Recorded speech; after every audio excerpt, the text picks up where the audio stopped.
Mari Pak Jati dan teman-teman, sebelum kita memulai pembelajaran pada malam hari ini, marilah kita berdoa. Berdoa akan saya pimpin dengan agama Kristiani. Berdoa dimulai. Tuhan, terima kasih atas berkat-Mu pada malam hari ini, karena sudah lagi kami akan memulai pembelajaran kami, kiranya apa yang kami sampaikan dapat bermanfaat bagi kami semua, ya Tuhan. Dan kiranya pembelajaran ini berjalan dengan lancar. Dalam nama Tuhan Yesus kami sudah berdoa, amin.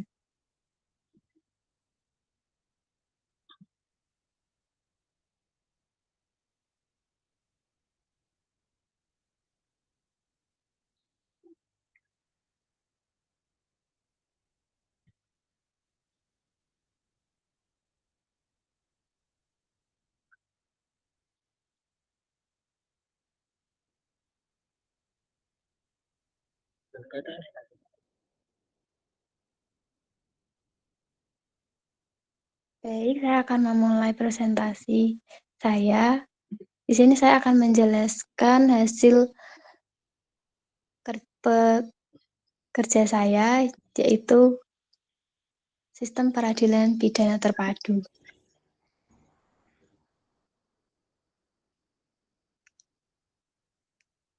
Nah, latar belakangnya yaitu Indonesia sebagai negara hukum menjunjung tinggi keadilan, kepastian, dan kemanfaatan hukum. Dalam mewujudkan hal tersebut, diperlukan sistem peradilan pidana yang efektif dan terintegrasi.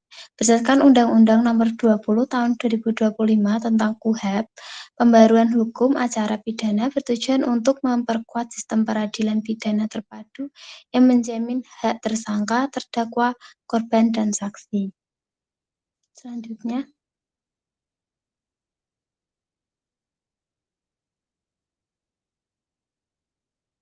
sistem peradilan pidana terpadu menjadi penting karena melibatkan berbagai lembaga penegak hukum yang harus bekerja secara sinergis. Selain itu, peran masyarakat juga sangat diperlukan dalam mendukung proses penegakan hukum agar berjalan transparan dan adil.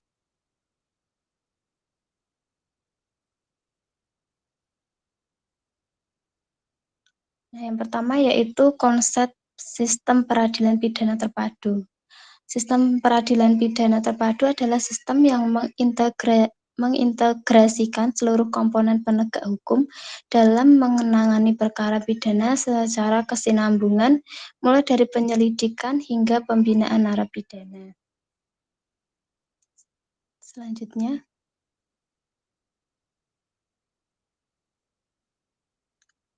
dalam Undang-Undang Nomor 20 Tahun 2025, sistem ini dilaksanakan berdasarkan prinsip diferensiasi fungsional, yaitu pembagian tugas yang jelas antar lembaga seperti polisi, jaksa, hakim, dan lembaga pemasyarakatan.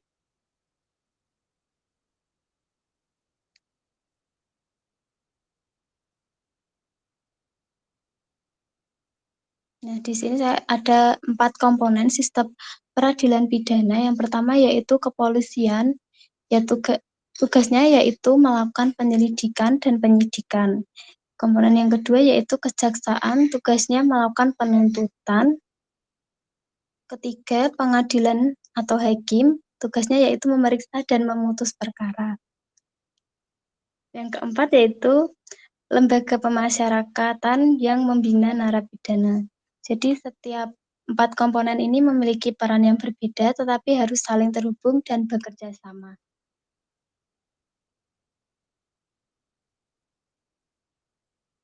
Next.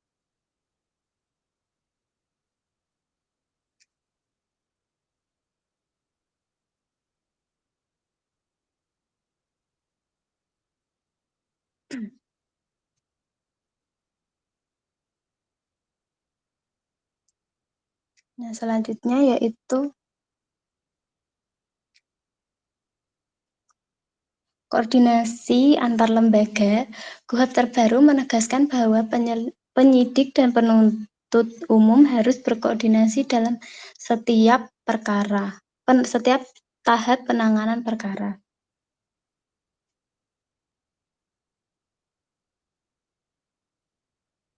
Jadi, koordinasi yang baik antara penyidik dan penuntut umum sangat penting untuk menciptakan proses peradilan pidana yang efektif, cepat, dan terintegrasi. Yang kedua yaitu selanjutnya,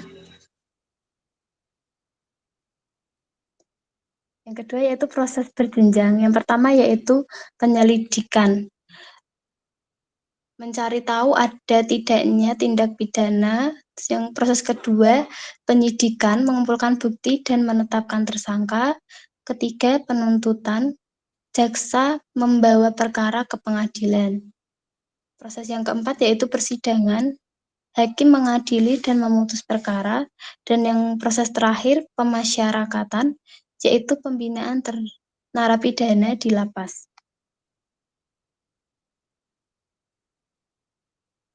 Selanjutnya.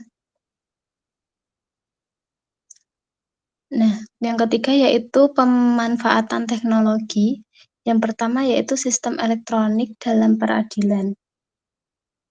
Nah, jadi pemanfaatan teknologi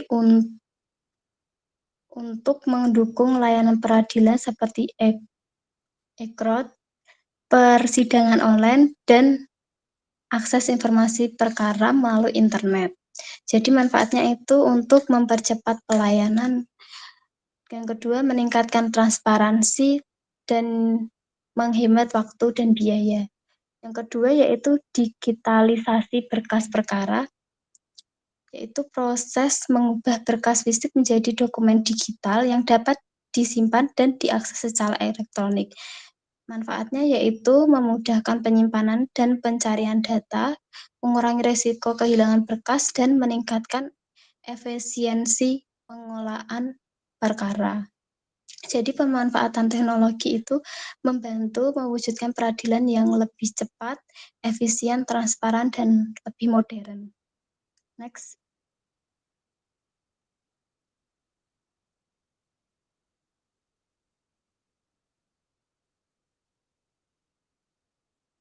Nah, yang keempat, pendekatan keadilan restoratif, yaitu pendekatan ini melibatkan pelaku, korban, dan masyarakat untuk menyelesaikan perkara secara damai dan adil. Next.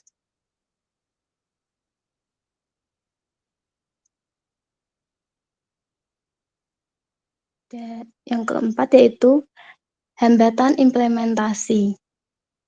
Kurangnya koordinasi antar lembaga. Jadi komunikasi yang kurang baik antar polisi, jaksa, hakim, dan lembaga pemasyarakatan dapat memperlambat proses penanganan perkara. Dan yang kedua yaitu ego sektoral. Setiap lembaga terkadang lebih mementingkan kewenangan masing-masing sehingga kerjasama dalam penegakan hukum menjadi kurang optimal. Yang ketiga yaitu keterbatasan sumber daya manusia. Jadi jumlah dan kualitas aparat penegak hukum yang belum memadai dapat menghambat penyelesaian perkara secara efektif. Yang terakhir yaitu penyalahgunaan wewenang. Tindakan seperti korupsi, suap, atau pelanggaran prosedur dapat mengurangi kepercayaan masyarakat terhadap sistem peradilan. Jadi keberhasilan sistem peradilan pidana terpadu memerlukan koordinasi yang baik, kerjasama antar lembaga, sumber daya manusia yang profesional, dan integritas aparat penegak hukum. Next.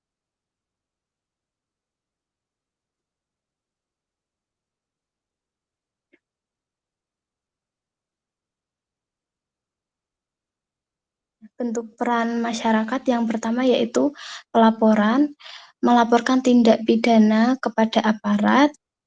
Terus yang kedua menjadi saksi, yaitu memberikan keterangan dalam proses hukum.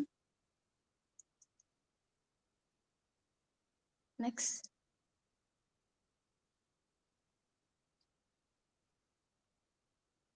Nah, selanjutnya yaitu bentuk peran masyarakat. Yang ketiga yaitu kontrol sosial, mengawasi kinerja aparat hukum, Keempat, edukasi hukum, yaitu meningkatkan kesadaran hukum di masyarakat. Dan yang terakhir yaitu dukungan keadilan restoratif, ikut dalam proses mediasi antara pelaku dan korban.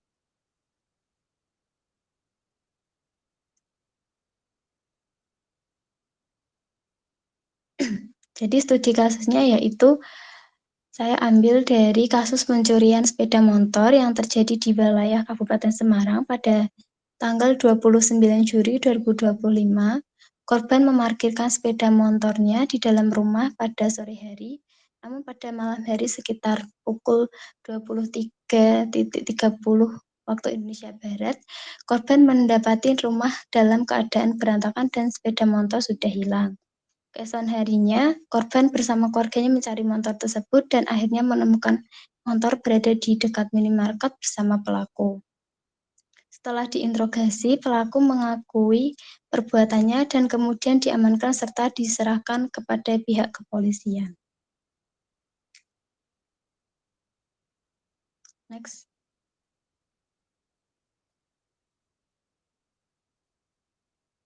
Proses sistem peradilan pidana yaitu yang pertama polisi menerima laporan kehilangan dan mulai mencari informasi awal dari korban dan saksi. Yang kedua yaitu penyidikan, pelaku berhasil ditemukan dan mengakui perbuatannya lalu ditetapkan sebagai tersangka.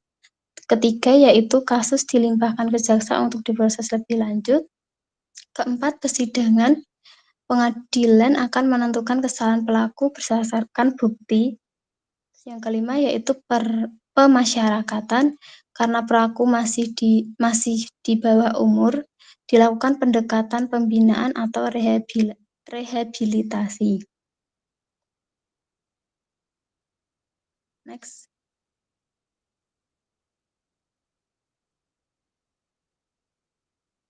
Jadi analisis kasus sistem peradilan pidana berjalan sesuai dengan tahapan, ada koordinasi antara masyarakat dan aparat, pendekatan hukum menyesuaikan usia pelaku, disebut dengan keadilan restoratif. Kasus ini menunjukkan bahwa keberhasilan sistem peradilan pidana terpadu tidak hanya bergantung pada aparat penegak hukum, tetapi juga pada partisipasi aktif masyarakat dalam proses penegakan hukum.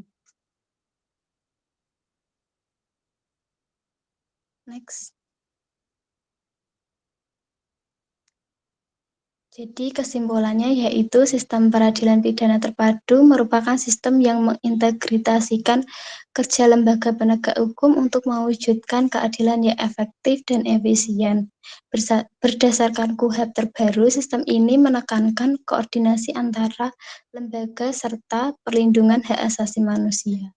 Selain itu, masyarakat memiliki peran penting dalam mendukung penegakan hukum melalui pelaporan, partisipasi, dan kontrol sosial. Sekian presentasi yang dapat saya sampaikan. Adakah pertanyaan?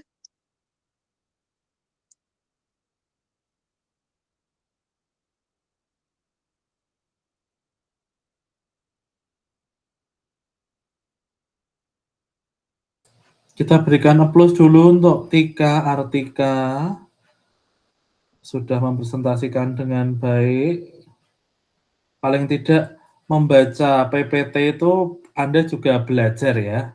Belajar dari mulai membuat dan membaca itu juga nyicil paham begitu ya. Nah, silakan Artika, apakah ada pertanyaan dari teman-teman atau kamu ingin bertanya?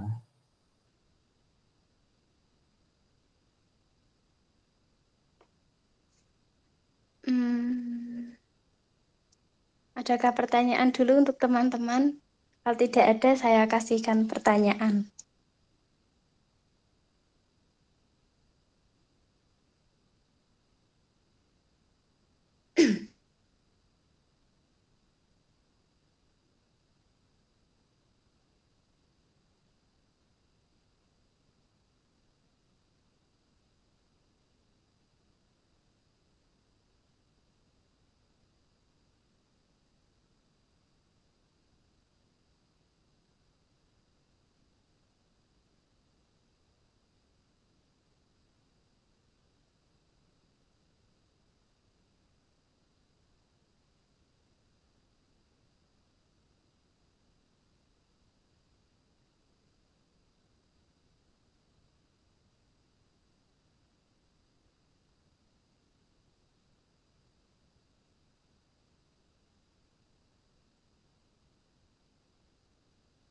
Pertanyaannya yaitu sebutkan 4 komponen sistem peradilan pidana yang sudah saya jelaskan tadi.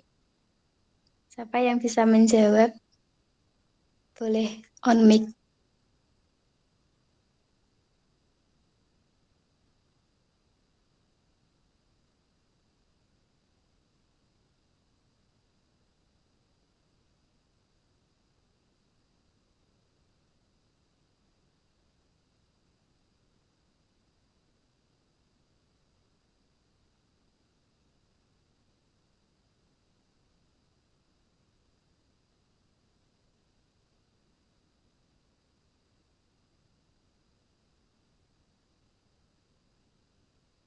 Kalau nggak ada saya tunjuk ya.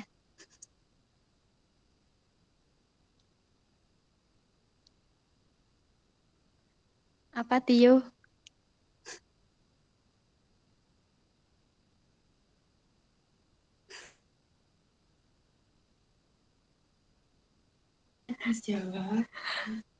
Bolehkah Tio menjawab atau Mega? Boleh. Ada 4 komponen. Yang pertama kepolisian melakukan penyelidikan dan penyidikan. Lalu yang kedua kejaksaan itu melakukan penuntutan. Yang ketiga pengadilan atau hakim memberikan dan memutus perkara. Lalu ada lembaga permasyarakatan itu membina narapidana. Terima kasih Mega, jawabannya betul. Iya, sama-sama Tika.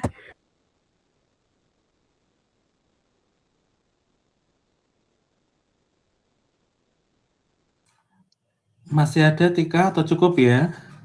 Sudah satu saja Pak. Ya, selanjutnya presenter yang kedua untuk hari ini adalah Sri Rahayu. Apakah sudah siap?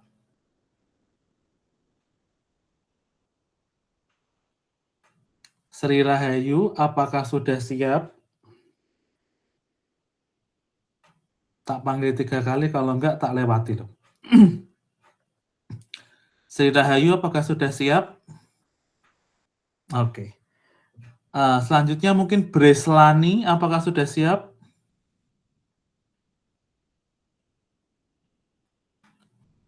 Lani, apakah sudah siap presentasi yang hukum pidana?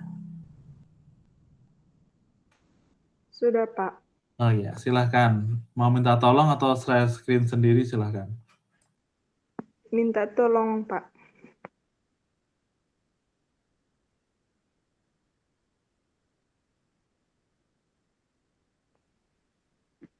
Agung boleh minta tolong share screen?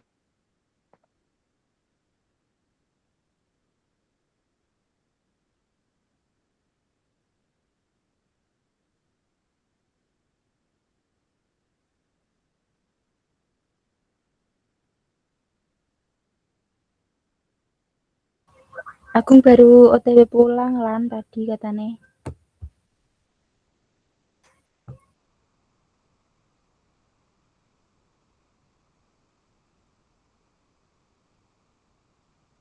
Share screen pakai handphone aja mungkin bisa. Iya, Pak. Bentar, Pak. Nggak apa-apa, pelan-pelan. Sambil menunggu Lani, saya menginformasikan di sini ada pimpinan proyek yaitu Prasetyo Aji atau lebih kenal dengan Tiau. Itu akan mengadakan syuting atau membuat video pada hari Kamis pukul 13.00. Diharapkan semua semua mahasiswa yang mengikuti mata kuliah hukum pidana dan kewarganegaraan global hadir pada hari Kamis pukul 13.00. Jadi itu saya anggap sebagai video hukum pidana dan kewarganegaraan global. Silakan nanti dirancang oleh Tio dan teman-teman bagaimana videonya yang bisa mencakup kewarganegaraan global dan hukum pidana. Begitu ya Tio ya. Nah, Tio mungkin lagi makan kali ya. Nanti wakilnya adalah Seva ya. Seva siap ya menjadi Wapimpro ya. Seva, apakah sudah sembuh Seva? Sudah, Pak. Ya, nanti dibantu hari Kamis ya. Mohon Raffi membawa tripod ya, Raffi ya. Iya Pak, siap. Besok tak bawakan. Ya, besok Kamis, besok iki Iya besok Kamis. Nah, iya. Besok membawa tripod aleh ngopo, ameh nyuting dalan ya. Enggak.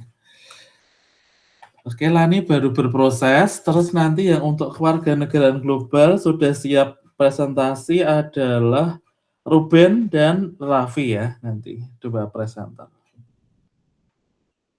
Oke.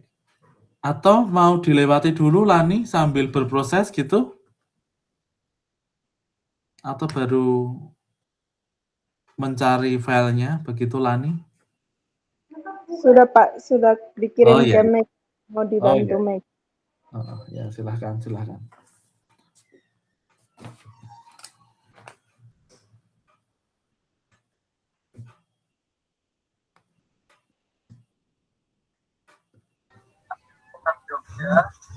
Udah thread belum?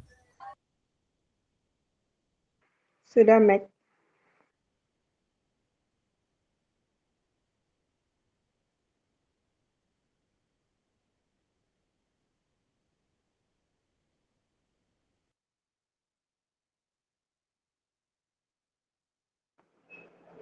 Oke, baik. Selamat malam Pak Jati dan teman-teman. Di sini saya akan mempresentasikan tugas saya tentang hukum pidana dan acara pidana dalam perspektif Pancasila.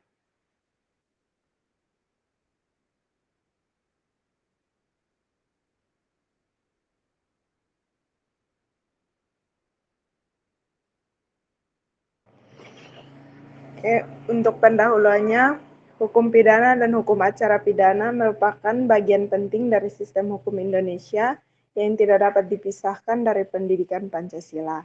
Dalam perspektif Pancasila, hukum bukan hanya sekedar aturan atau menghukum pelanggar, melainkan sarana mewujudkan keadilan, kesejahteraan, dan perlindungan martabat manusia.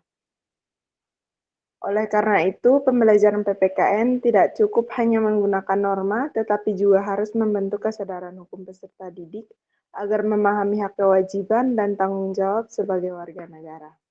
Next.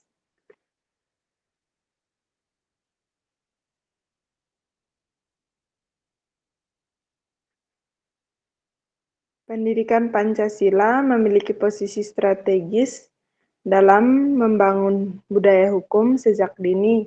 Literatur menunjukkan bahwa nilai keadilan, tanggung jawab, kepatuhan terhadap norma sosial dan hukum, serta penghargaan terhadap hak orang lain sangat relevan untuk menumbuhkan kesadaran hukum siswa.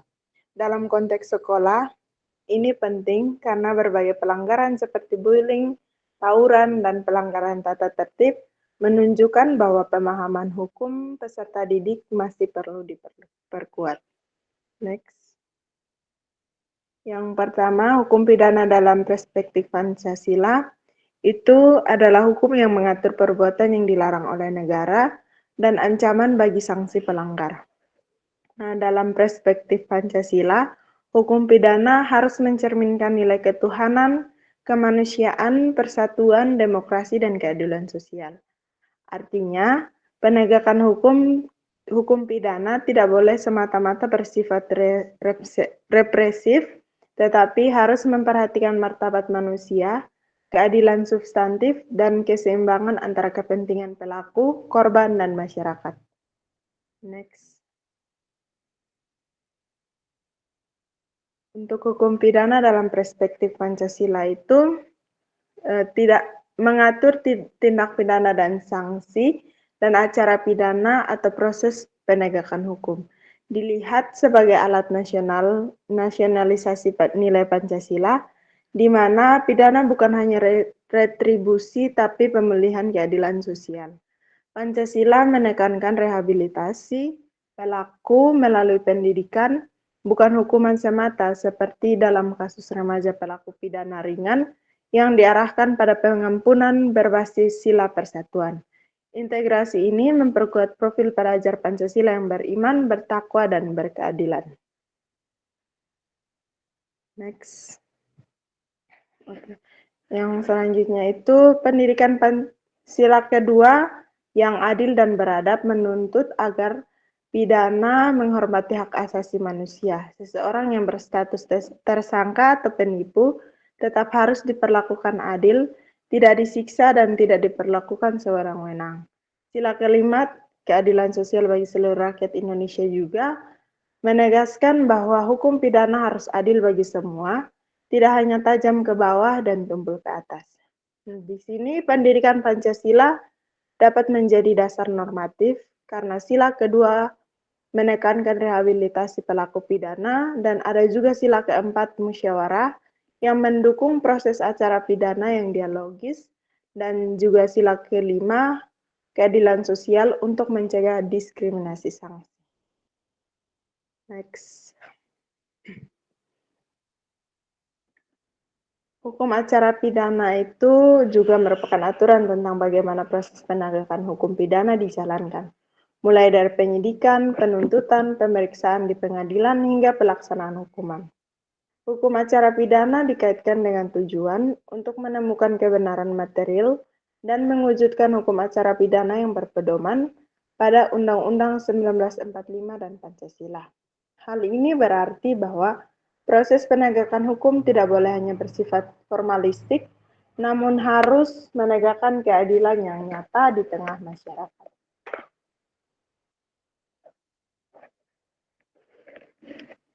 Konsep hukum pidana dan acara pidana. Hukum tindak pidana atau material dan sanksi pasal 10 hingga 51 KUHP, sementara acara pidana mengatur proses penyidikan, penuntutan, dan persidangan KUHP dalam perspektif Pancasila. Pidana juga bukan retribusi semata, tetapi restoratif, seperti keadilan restoratif untuk anak pidana yang merefleksikan sila kedua dan sila kelima. Dalam perspektif Pancasila, setiap tahapan acara pidana harus menjunjung prinsip praduga, tak bersalah, perlindungan hak tersangka atau terdakwa, independen hakim, dan profesionalitas aparat penegak hukum.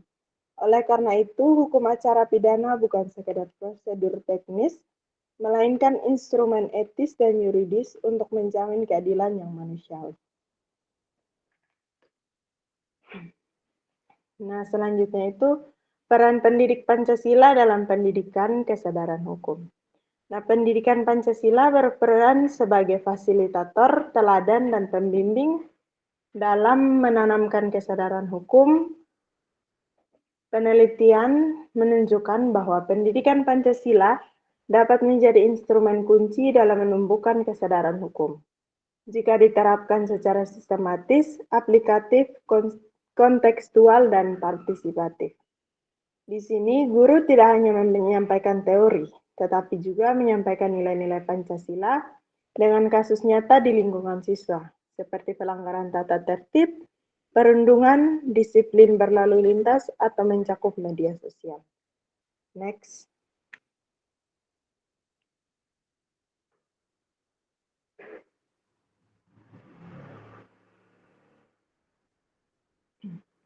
Nah, di sini peran guru juga penting dalam membentuk sikap reflektif peserta didik. Melalui diskusi kasus, studi lapangan, pembelajaran berbasis masalah, dan telah jurisprudensi, siswa dapat belajar menilai suatu masalah hukum secara kritis dan berlandaskan nilai Pancasila. Dengan cara ini, pembelajaran PPKN tidak hanya berhenti pada hafalan, tetapi berujung pada terbentuknya karakter taat hukum. Selain itu, pendidik Pancasila juga berfungsi sebagai model taat hukum, fasilitator diskusi, dan integrator nilai Pancasila dalam analisis pidana.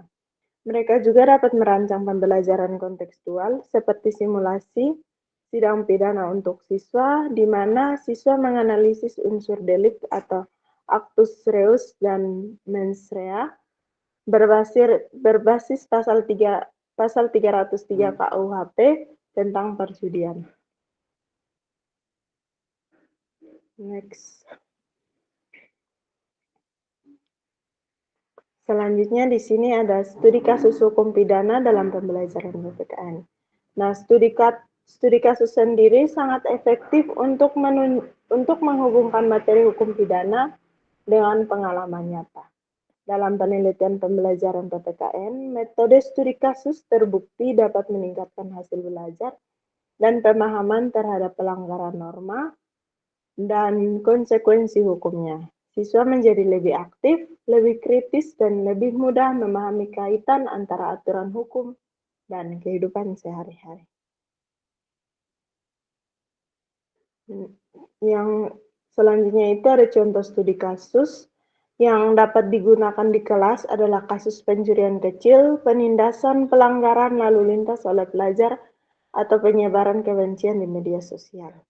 Dari kasus-kasus tersebut, guru dapat mengajak siswa menganalisis unsur perbuatan, akibat hukum, nilai yang dilanggar, dan bagaimana penyelesaiannya jika dilihat dari Pancasila. Pendekatan seperti ini selaras dengan temuan bahwa diskusi kasus hukum aktual membantu siswa memahami norma hukum dengan lebih baik.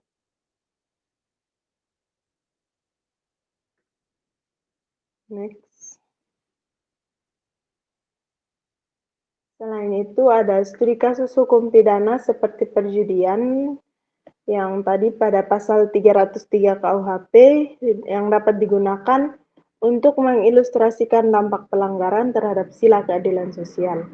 Contoh kasus lain itu ada kasus pada putusan nomor 44/PID B/2021 PN PMS yang menunjukkan bagaimana pemberi kesempatan judi dihukum yang dapat dibahas siswa untuk menganalisis unsur pidana dan restorasi nilai Pancasila. Yang selanjutnya itu ada implikasinya dalam pembelajaran PPKN. Nah, pembelajaran hukum pidana dan hukum acara pidana sendiri dalam PPKN harus diarahkan pada 3 hal, yaitu pengetahuan hukum, sikap hukum, dan perilaku hukum. Pengetahuan hukum dapat mencakup pemahaman tentang perbuatan pidana, proses pidana, hak dan kewajiban warga negara, serta peran lembaga penegak hukum. Sedangkan untuk sikap hukum berarti kesediaan menghormati aturan dan menghargai hak orang lain. Dan untuk perilaku hukum tampak dalam kepatuhan terhadap tata tertib, kejujuran, tanggung jawab, dan penyelesaian konflik secara damai. Dengan demikian, pendidikan Pancasila tidak hanya berfungsi sebagai mata pelajaran normatif, tetapi juga sebagai sarana pembentukan budaya hukum di sekolah. Nilai-nilai Pancasila menjadi jembatan antara aturan hukum formal dan perilaku warga negara yang beradab. Di sini ada implikasi nyatanya itu dapat berupa pendidikan kesadaran hukum, karena kesadaran hukum adalah pemahaman dan ketaatan terhadap aturan hukum yang diinternalisasi melalui pendidikan, bukan hanya sekedar hafalan norma.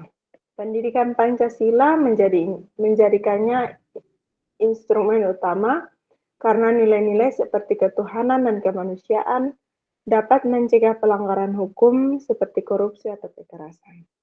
Guru dapat menggunakan strategi kontekstual seperti diskusi, kasus aktual untuk mengubah pengetahuan kognitif menjadi sikap pro-hukum yang berkelanjutan.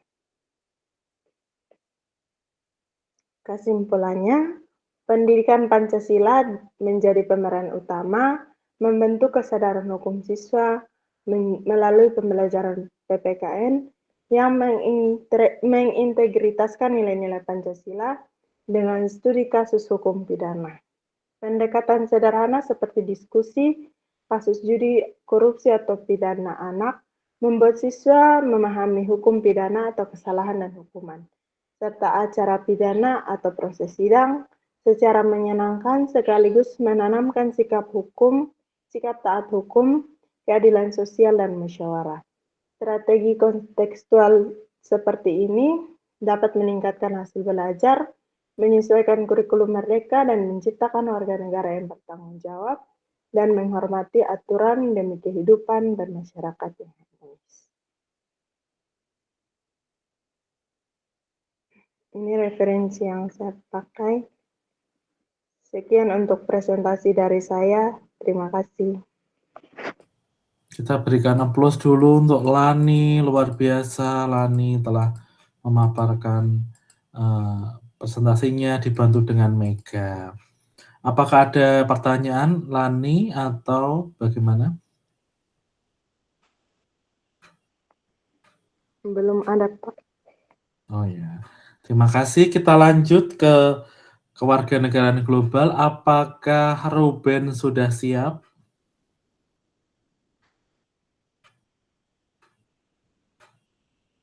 Nampaknya belum ya Ruben ya. Ya, kita ke Raffi dulu ya. Raffi sudah siap ya? Sudah Pak, siapa? Ya, silahkan Raffi, waktu dan tempat saya persilahkan.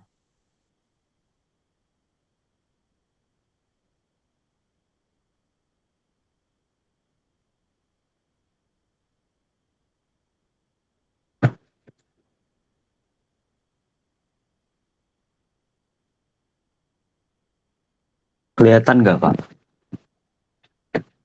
Ya, sudah.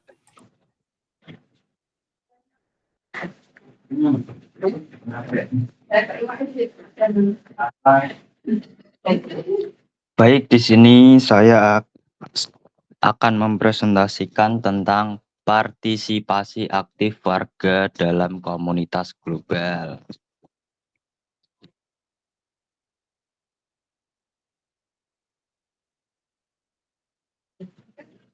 Era globalisasi telah membawa perubahan besar dalam berbagai aspek kehidupan manusia. Kemajuan teknologi, informasi, komunikasi, dan transportasi membuat hubungan antar negara menjadi semakin terbuka dan saling terhubung. Saat ini masyarakat dari berbagai negara dapat berinteraksi, bertukar informasi, serta bekerja sama dengan lebih mudah. Dalam kehidupan global, berbagai permasalahan seperti perubahan iklim, kemiskinan, konflik sosial, penyebaran hoaks, dan masalah kesehatan dunia tidak dapat diselesaikan oleh satu negara saja. Oleh karena itu, diperlukan kerjasama dan partisipasi aktif dari seluruh masyarakat dunia. Yang pertama, pengertian partisipasi aktif warga dalam komunitas global adalah keterlibatan individu maupun kelompok masyarakat dalam berbagai kegiatan dan kerjasama internasional untuk menciptakan kehidupan dunia yang damai, adil, dan sejahtera. Komunitas global terbentuk karena adanya hubungan antar negara yang semakin erat akibat perkembangan teknologi, komunikasi, ekonomi, pendidikan, dan transportasi. Setiap warga negara tidak hanya menjadi bagian dari masyarakat nasional, tetapi juga bagian dari masyarakat dunia. Selanjutnya kita masuk ke faktor pendorong terbentuknya komunitas global. Yang pertama itu ada kemajuan teknologi informasi dan komunikasi. Perkembangan internet dan media sosial memungkinkan masyarakat dari berbagai negara saling berkomunikasi dengan cepat dan mudah. Informasi dapat menyebar ke seluruh dunia hanya dalam hitungan detik. Contoh pertemuan internasional secara daring, penyebaran informasi pendidikan melalui internet, kampanye sosial melalui media sosial. Yang kedua, globalisasi ekonomi. Kerjasama ekonomi antar negara menyebabkan masyarakat saling bergantung dalam bidang perdagangan, industri, dan investasi. Contohnya itu ada ekspor dan impor barang, perdagangan internasional, perubahan multinasional. Yang ketiga itu ada kerjasama antar negara. Negara-negara di dunia bekerja sama untuk mengatasi berbagai masalah global seperti perdamaian, kesehatan, lingkungan, dan pendidikan. Contohnya ada Perserikatan Bangsa-Bangsa PBB, Organisasi Kesehatan Dunia WHO, yang terakhir itu ada UNESCO. Yang keempat, kemajuan transportasi. Transportasi modern memudahkan perpindahan manusia dan barang antar negara sehingga hubungan internasional semakin berkembang. Selanjutnya kita masuk ke bentuk partisipasi aktif warga dalam komunitas global. Yang pertama itu ada menghargai perbedaan dan keberagaman. Masyarakat dunia memiliki budaya, bahasa, agama, dan kebiasaan yang berbeda-beda.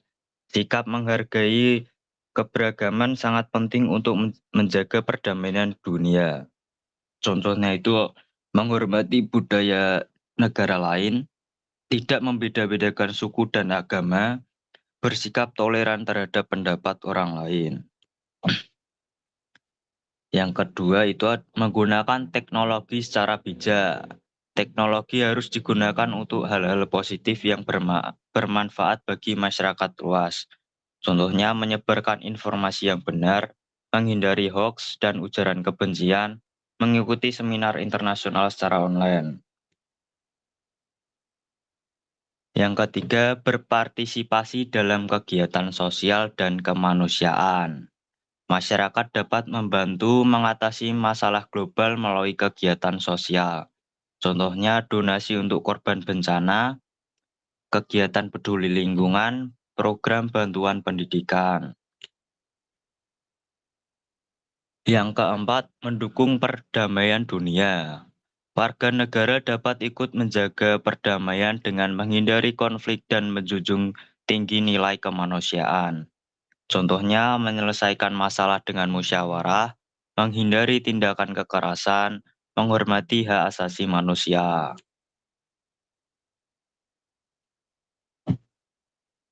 Yang selanjutnya mengembangkan kemampuan diri. Setiap individu perlu meningkatkan kualitas diri agar mampu bersaing secara internasional. Contohnya belajar bahasa asing, menguasai teknologi, mengembangkan kemampuan komunikasi. Selanjutnya kita masuk ke peran pelajar dalam komunitas global. Pelajar merupakan generasi muda yang memiliki peran penting dalam kehidupan global. Pelajar dapat berkontribusi melalui pendidikan, teknologi, dan kegiatan sosial. Bentuk peran pelajar yang pertama, belajar dengan sungguh-sungguh, kedua mengikuti kegiatan internasional, ketiga menggunakan media sosial secara positif, yang keempat menjaga nama baik bangsa, yang kelima mengembangkan sikap toleransi dan disiplin, yang keenam menjaga lingkungan sekolah dan masyarakat. Contoh kegiatan pelajar, yang pertama pertukaran pelajar, yang kedua lomba internasional, yang ketiga diskusi budaya antar negara, yang keempat kampanye lingkungan hidup. Sikap yang harus dimiliki dalam komunitas global. Yang pertama itu ada toleransi, yang kedua tanggung jawab, ketiga disiplin, keempat peduli sosial, yang kelima cinta damai, yang keenam menghargai hak asasi manusia, yang ketujuh bijak menggunakan teknologi, yang kedelapan nasionalisme dan cinta tanah air. Kesimpulannya, partisipasi aktif warga dalam komunitas global merupakan bentuk keterlibatan masyarakat dalam berbagai kegiatan internasional untuk menciptakan dunia yang damai, adil, dan sejahtera. Perkembangan teknologi, globalisasi ekonomi, kerjasama antar negara, dan kemajuan transportasi menjadi faktor utama terbentuknya komunitas global. Partisipasi aktif dapat dilakukan melalui sikap toleransi, penggunaan teknologi secara bijak, keterlibatan dalam kegiatan sosial, menjaga lingkungan, dan mendukung perdamaian dunia. Generasi muda, khususnya pelajar, memiliki peran penting dalam membangun hubungan internasional yang positif. Oleh karena itu, setiap warga negara perlu meningkatkan kesadaran dan kemampuan agar dapat menjadi warga global yang bertanggung jawab. Berikut daftar pustaka dari modul yang saya sampaikan. Sekian, terima kasih. Kurang lebihnya mohon maaf. Ya, terima kasih Raffi. Kita berikan Ya. koplos untuk Raffi. Apakah ada pertanyaan dari Raffi atau teman-teman? Mungkin dari teman-teman dulu Pak Jadi. Ya, Tio kayak mau tanya, Tio. Tidak, Pak. Loh, tadi tak panggil kemana, Tio? Benar, Pak. Tadi lagi di warung, Pak. Ini udah di kamar. Oh ya, banyak pembeli. Alhamdulillah. Alhamdulillah. Ya, kayaknya nggak ada. Raffi mau itu beri pertanyaan? Cukup mungkin Pak. Oh iya. Apakah di sini ada Serlinda? Halo Serlinda. Serli, Halo Pak, siap presentasi? siap Pak. Ya, silakan.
Ayo Serli.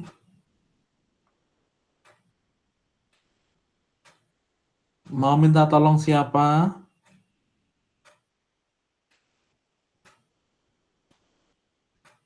Mau minta tolong Mega Pak, screen. Sudah hubungi belum? Kirim aja, Sherly.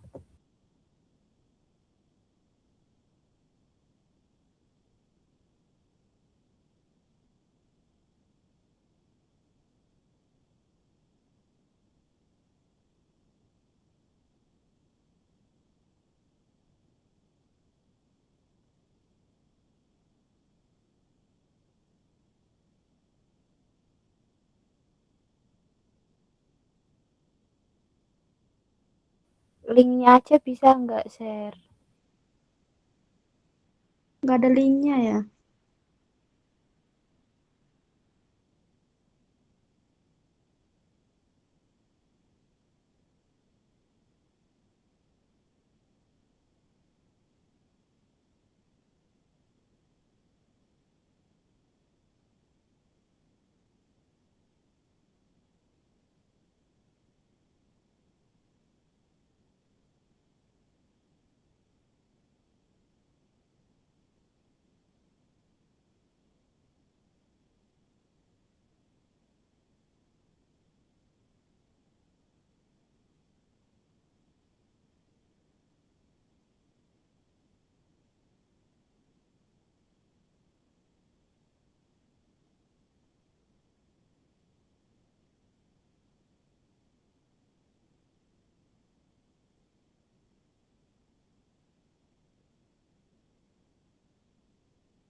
Di sini saya izin mempresentasikan terkait tentang next Meg.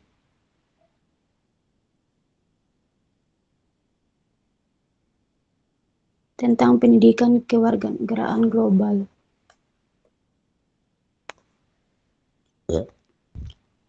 Pendidikan kewarganegaraan global yaitu Global Citizenship Education merupakan pendekatan pendidikan yang bertujuan untuk membentuk peserta didik menjadi warga negara yang aktif atau menghadapi isu-isu lintas batas negara. Next.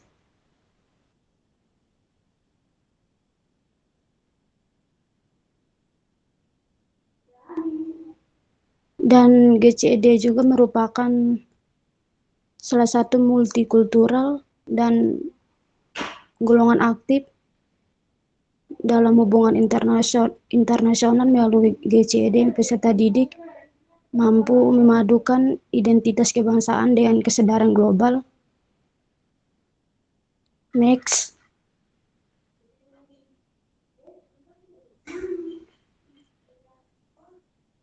Latar belakang Global Citizenship Education yang merupakan tantangan multikulturalisme dan meningkatkan ketegangan identitas dan menuntut adanya pemahaman yang lebih luas tentang nilai-nilai kemanusiaan atau universal. Next.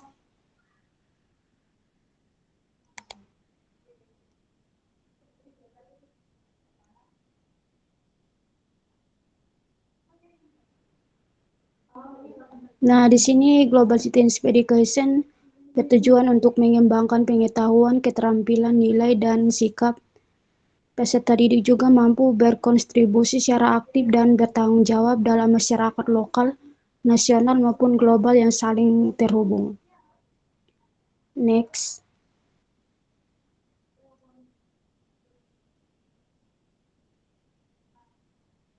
Nah, di sini ada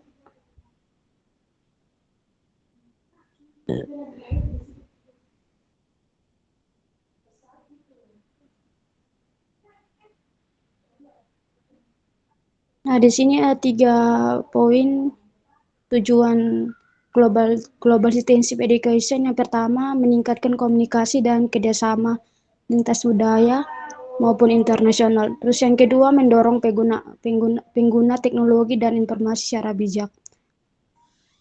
Terus yang ketiga, membantu peserta didik memahami keterkaitan antara masalah lokal dan global. Terus yang keempat, mendorong partisipasi aktif dalam menyelesaikan isu sosial lingkungan. Terus yang kelima, mengembangkan kemampuan berpikir kritis, kreatif, dan reflektif dalam menghadapi tantangan global. Next. Nah, di sini ada 3 manfaat Global Citizenship Education. Yang pertama, individu, yaitu mengembangkan keterampilan berpikir kritis, kreativitas, komunikasi, dan kolaborasi. Terus yang kedua, meningkatkan tanggung jawab sosial dan kepedulian lingkungan. Terus yang ketiga, membentuk karakter yang adil dan menghargai hak asasi manusia. Terus yang kedua, masyarakat meningkatkan partisipasi dalam kegiatan sosial dan kemanusiaan. Yang kedua, membentuk lingkungan yang inklusif dan peduli lingkungan. Terus yang ketiga, membantu masyarakat menjadi tanggung jawab global seperti perubahan iklim, kemiskinan, dan disinformasi. Poin yang ketiga, bagi bangsa dan negara, menciptakan SDM kompetitif yang tetap bersintetitas nasional. Terus yang kedua, mengurangi diskriminasi, intoleransi, radikalisme, dan kekerasan. Yang ketiga, mendukung pembangunan berkelanjutan dan kepedulian global. Next.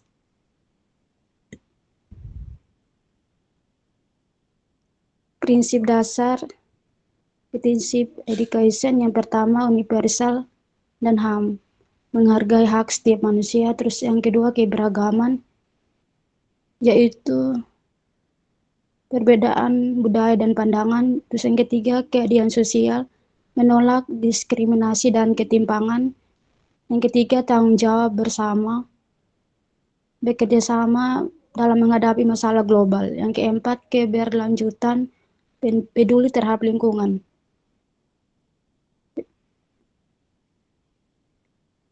Selanjutnya, Global Citizenship Education, yaitu mencakup 3 dominan. Yang pertama, kognitif yang memahami isu global. Yang kedua, sosial emosional, itu menumbuhkan empati, solidaritas, dan toleransi. Terus berikutnya, mendorong aksi nyata melalui partisipatif, advokasi, dan gaya hidup berlanjutan. Next.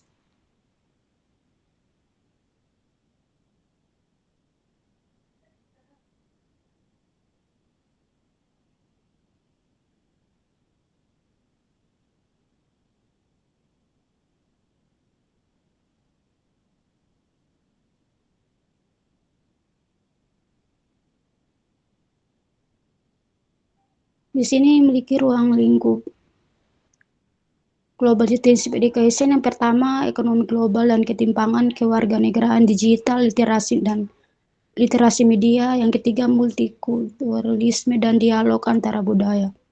Next.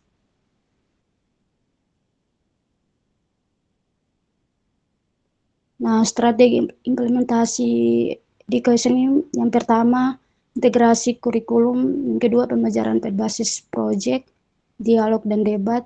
Yang keempat, kerjasama dengan internasional. Nah, di sini memiliki studi kasus, contohnya di salah satu di negara India, yaitu contohnya seperti peduli lingkungan, anti diskriminasi, dan membantu masyarakat, pengurangan plastik, dan peningkatan toleransi antara budaya. Selain itu juga guru dilatih agar mampu mengajarkan isu global secara aktif, dan sekolah mengadakan global citizenship atau festival untuk menampilkan proyek siswa serta kegiatan sosial dan budaya. Nah, siswa menjadi lebih peduli sosial, kritis, dan kooperatif, dan toleran. Program ini juga berdampak besar karena nilai GCED kemudian dimasukkan dalam National Education pada tahun 2020 sebagai bagian penting pendidikan di negara tersebut. Next.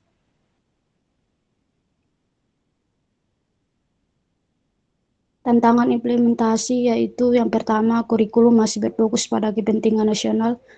Guru maupun dosen belum memahami isu global secara mendalam. Yang ketiga, dianggap bertentangan dengan budaya atau nilai lokal. Yang keempat, sulit mengukur perubahan sikap dan perilaku peserta didik. Next.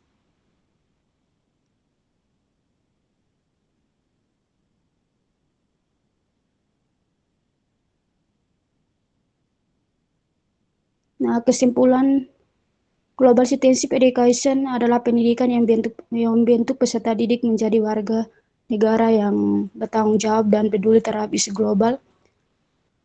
Nah, karena dapat menanamkan nilai toleransi, kerjasama, maupun kepedulian sosial agar tercipta generasi yang memiliki kesadaran global, serta mampu hidup harmonis dalam keberagaman.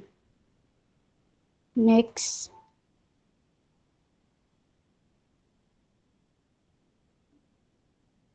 Dan ini referensi materinya. Next. Terima kasih. Ya, terima kasih untuk Shirley. Kita berikan oplos. Terima kasih juga Mega sebagai operator yang sangat gesit. Nah, ya saya ulangi sekali lagi bahwa minggu ini hari Kamis pukul 13.00, silahkan boleh menggunakan lab PKN ataupun ruangan mana silahkan untuk membuat video mengenai kewarganegaraan global dan hukum pidana. Silahkan semuanya hadir nanti Pimpronya adalah Tiau ya, Tiau Pimpronya, dan wakilnya adalah Mas Ruben. oh iya boleh Mas Ruben juga boleh, tapi enggak kedengaran Ruben ini. Ya Dengar nggak Pak, apa-apa nanti dengar mungkin. kerumuh itu Pak. Ya nanti Tio yang hubungi Mas Ruben ya. Nah, Ya. oh mic-nya kayaknya Ruben Oh, mic-nya itu nanti mic-nya. oh iya pakai HP ini Mas Ruben Pak, biar memorinya Oh penuh. iya. Biar kameranya bagus ya. Iya. Nah, katanya itu ya agen iPhone ya. Wah, tapi saya pesanannya belum jadi ya, belum datang ya. Baru proses kali ya. Nah, waduh, nah iki. Nah, terus untuk Senin depan silahkan siap yang dihukum pidana ada Sri Rahayu. Wah, Sri Rahayu ki ora on mic ya, ora iso iki Sri Rahayu. Bisa nggak Sri Rahayu minggu depan, Senin depan? Yo, tenan loh, mau tak celok ora ono. Sama Anggoro, ada Anggoro? Wahyu. Ada, Pak. Ya, minggu depan, Senin depan ya. Siap. Untuk hukum pidana. Nah, terus untuk yang kewarganegaraan global, Ruben siap nggak Ruben? Harus pakai, ya, kalau nggak bisa siap ya tenan loh. Dia ingin mau tak. Kalau Ruben sama Ramandani Putri. Ya, Ramandani Putri. Oke, jadi 4 orang. Silahkan siap minggu depan. Nah, terus hari Kamis jangan lupa untuk di kelas ataupun di lab PKN boleh, ataupun di mana silahkan. Tidak usah menunggu saya karena saya ada acara di Balairung Utama. Nah, kalau yang ada Ladika, Tio kan juga di Balairung ya? Iya itu Pak. Loh, tapi kan nggak sampai jam itu, atau Sampai jam berapa tuh Pak itu? acaranya sih sampai jam 12 atau jam 11 Oh iya. San. Ya nanti habis itu mungkin nggak jam 1 pas ya, mungkin jam 1:30 lah ya. Iya jam 1 pas nggak apa-apa, saya yang usul.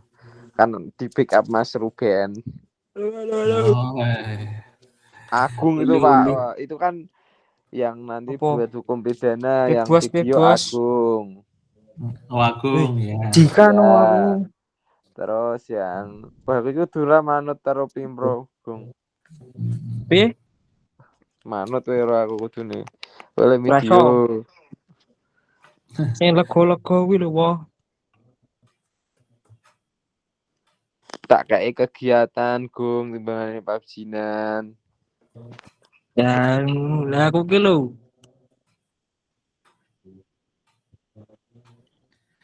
Hari Kamis itu Agung itu Ladika. Nah, nek Tio kan anti Ladika. Iya Pak. Iya. Yang anti Ladika ikut saya, yang anti Ladika. Siap. Nah, terus silahkan boleh ngisi presensi sampai pertemuan 12 yang untuk hari ini sama hari Kamis itu sampai 12 kali pertemuan. Di 2 mata kuliah itu ya, hukum pidana sama kewarganegaraan global. Terus Agung sudah jadi pesan belum untuk pop-up book-nya? Ini sudah mau habis loh pertemuannya. Oh iya Pak. Aduh, lupa minta Rini kemarin. Tak. Yuk, besok sekarang nih. Ya maksudnya kan pesen sih terus nanti kalau bayarnya kan bisa Rini yang transfer atau Agung gitu loh. Berapa toh kemarin tuh? Udah dapat berapa toh? Ya mungkin berapa Rini ya? Rini yang tahu pastinya sih. Rini 0, 4, 6, 2, 9, 10, 11, 12, 50 Pak. Dua-duanya loro nah gabung untuk piro? 300 toh? Nah digabung toh untuk 100. 300.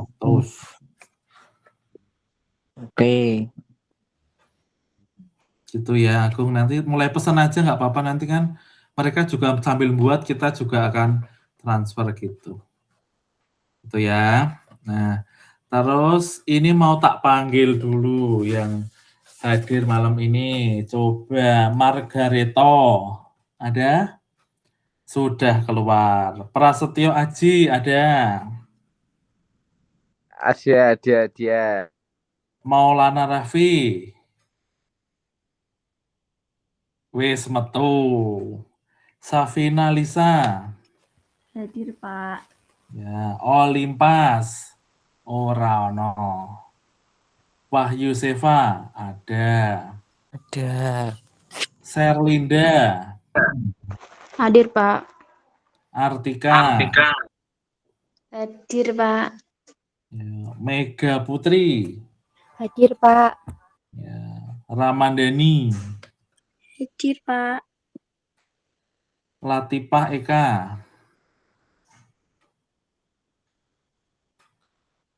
Hadir. Agung Wahyu, ada. Hadir. Gislani. Hadir, Pak. Ivan. Ada ya. Wahyu Anggoro. Lah, masak celuk malah dhek lunga. Sri Rahayu. Hadir, Pak. Ya, Gregorius. Hadir, Pak. Ruben ada. Ya. Gitu ya, teman-teman. Ada yang mau ditanyakan dulu? Ada kebingungan? Ya, kalau tidak ada, kita tutup kelas hari ini dengan doa penutup. Bisakah kemarin sudah Evan ya. Artika pimpin doa.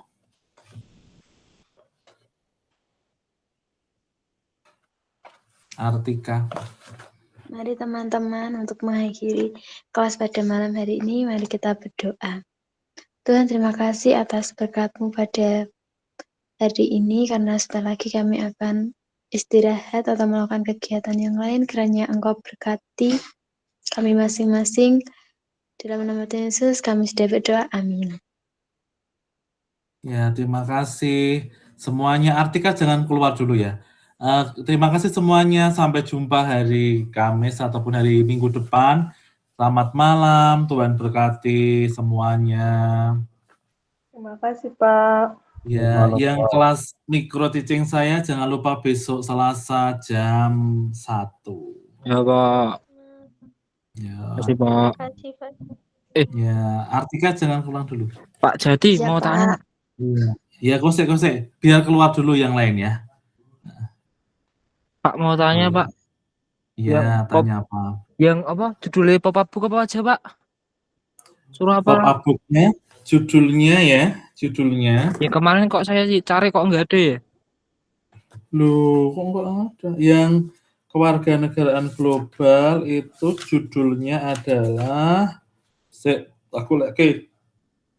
Provinsi Gorontalo. Gorontalo ya. Ya, yang kewarganegaraan global. Terus Gak kalau ada yang Pak di sini. Apa di mana? Apa belum ya? Belum. Provinsi. Kamu belum tanya kali. Udah Pak kemarin kayaknya di grup tapi kok nggak ada ya? Iya, ya pokoknya kalau itu Provinsi Gorontalo. Oke. Bentar. Gorontalo. Kamu cari di mana? Di pencarian, Pak. Pencarian di grup atau di apa? Di semua. Yang apa? WA-nya Pak Jati terus grup sama kayaknya belum tak saya kayaknya itu spontan gitu loh. Jadi mungkin ada yang belum nulis atau belum ditulis di grup. Belum kayak Pak. Apa Pak kemarin? Jadi Provinsi Gorontalo untuk yang kewarganegaraan global. Provinsi Gorontalo tentang? Ya tentang budayanya, tentang apa terserahlah budaya apa. Terus makanan khas, rumah adat atau apa. Terus nanti di halaman terakhir foto kita. Oh, ya. Terus yang hukum pidana? Hukum pidana mungkin kita analisis di hukum acara pidananya ya. Jadi hukum acara pidana terus ada kasus-kasus pelanggarannya gitu ya. Disampaikan aja Gung, nanti kan sana bisa membuat sendiri, kan sana bisa membuat lah intinya. Gitu, ada pertanyaan lagi? Ya Pak, nanti kalau bingung saya chat. Ya, japri aja. Oke, Artika, bisa mendengar suara saya Artika? Bisa, Pak.